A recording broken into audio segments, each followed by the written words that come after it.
Good morning, my fellow yogic travelers. I'm mighty glad to be alive today, and I hope that you are too. We have another opportunity to live, laugh, love, learn, and linger, and live the life we love.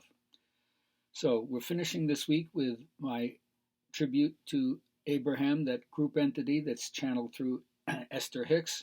It's all about the law of attraction. And the basic idea is that contrast, or variety, and diversity, they make up our road. And we can't expect that life should only be pleasing to us. But it's essential that we have desire as a rocket that takes us away from what's unwanted, and it summons life force forward. Most people hold themselves in vibrational harmony with what they don't want. And so this is a new way of rejecting what you don't want, even though most people would say, of course I reject what I don't want, but yet you stay in vibrational harmony with that. You pick the scab. First, you have to realize that well-being in proportion to not well-being is so dominant. Most of the time, everything in your body works well. Most of the time, the electricity turns on, the car engine turns on, the street lights are there. Most of the time, things are working for your benefit. And the amount of times that things go wrong, comparatively speaking, are much, much less. So you want to focus on that. You can't just carve out conditions that are pleasing to you and get other people to agree with what conditions should be carved out. So you have to learn what pure positive energy is. So you change yourself by changing your thoughts. Reach for a better thought, a thought that feels good. So contrast gives you the idea of a better place that you'd rather be, and you make yourself a vibrational match with that. Negative emotion means you're not in the receptive state.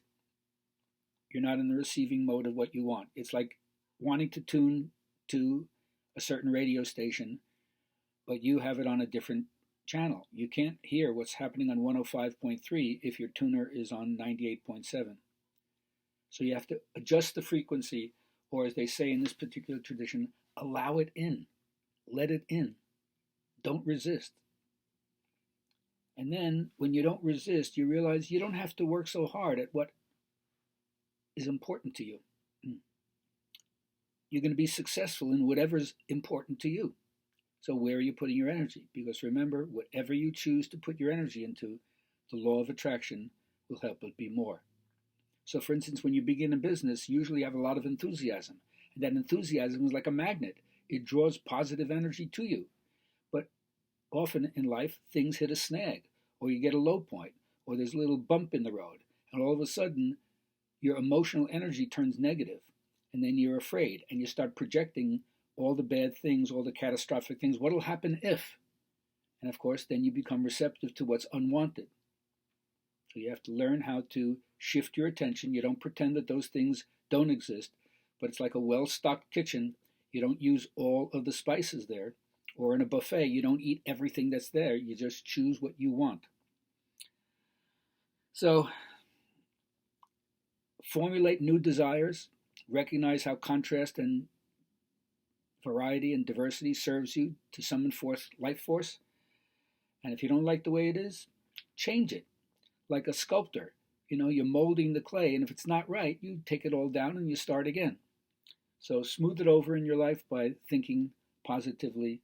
And here's our affirmation for the day, which is called Attunement.